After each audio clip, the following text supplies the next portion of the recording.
భారీ భూ ప్రకంపనలు జపాన్ను కుదిపేశాయి. రిక్టర్ స్కేల్పై 7.6 తీవ్రతతో భారీ భూకంపం సంభవించింది. ఒక్కసారిగా ప్రకంపనలు రావడంతో జనాలు భయాందోళనకు గురయ్యారు. రోడ్లపైకి పరుగులు తీశారు. ప్రకంపనల ధాటికి పలుచోట్ల భవనాలు ఊగిపోయాయి.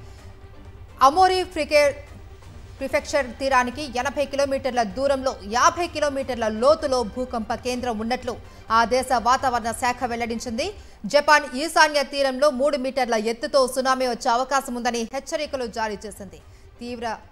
తీర ప్రాంత ప్రజలు అప్రమత్తంగా ఉండాలి అని సూచించింది. భూకంప ప్రభావంతో సముద్రంలో 10 అడుగుల ఎత్తులో అలలు ఎగిసిపడే అవకాశం ఉందని అధికారులు చెబుతున్నారు. పలు రైళ్లను ఆ దేశ రైల్వే శాఖ రద్దు చేసింది.